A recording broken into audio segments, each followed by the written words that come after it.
Hello everyone and welcome back to our channel. Today I want to address the topic of financial independence, the meaning, implications, advantages and so on.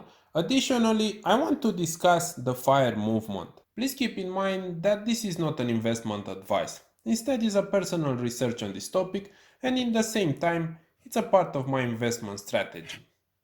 Okay, first of all, we all need to understand what financial independence or FI means.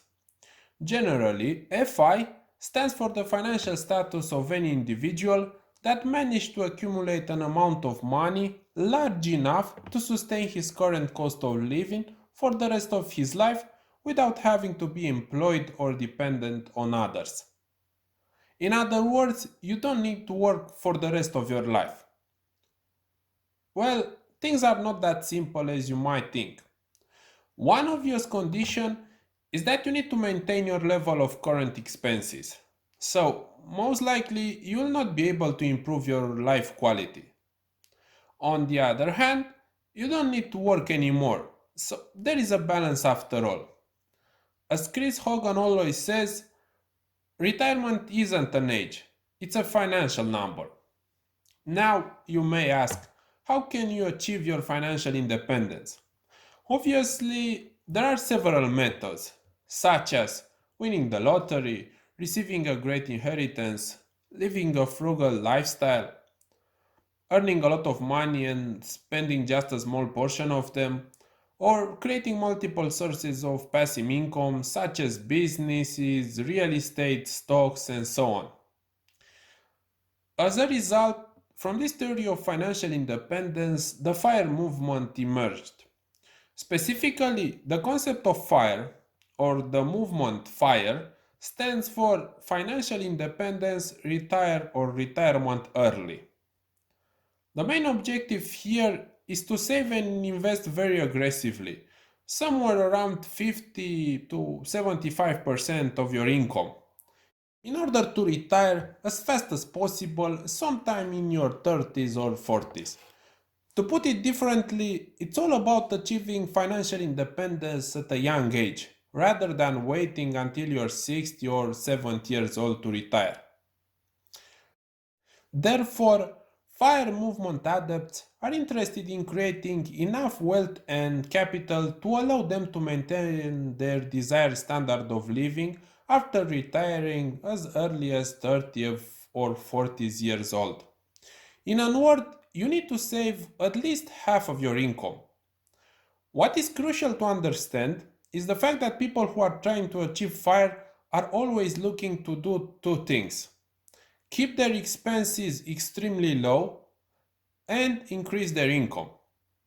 In conclusion, the general idea is that the higher your income is and the lower your expenses are, you will be more likely to achieve your financial goals sooner. For example, if you want to achieve FIRE in a number of X years, let's say, you'll need to save the following percentages from your annual income. If you want to retire in approximately 5 years, then you will need to save and invest more than 80% of your income. If you want to retire in 10 years, then you need to save and invest 65%. Similarly, if you want to retire in 15 years or maybe 20, you need to save or invest at least 50 or 35% of your income.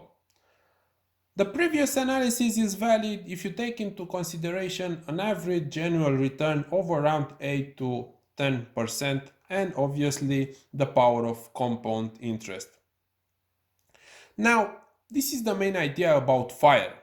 I will make another video on specific steps, rates of savings, alternatives for investment, and so on very soon, as well as presenting my own strategy for achieving FIRE in no more than 7 years.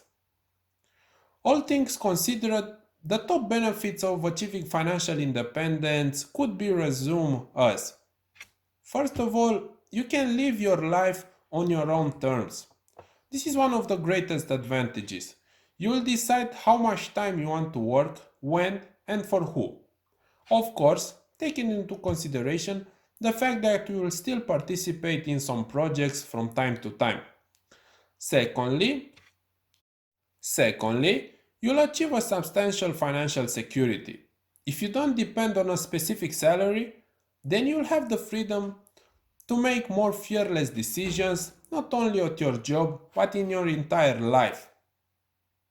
Obviously, there is the possibility of retirement early, and you don't really need any additional argument here.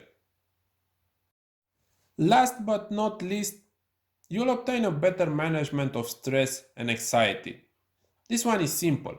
Money is in a direct correlation with financial stress and it can make you feel vulnerable and anxious.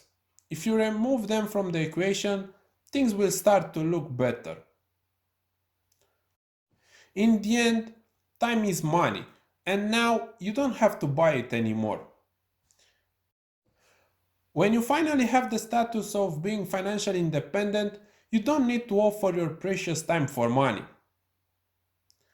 In conclusion, if financial independence or maybe early retirement is an aspect of any interest to you, then I suggest you to follow the channel and I will try to upload weekly a new video on one of the subjects discussed previously.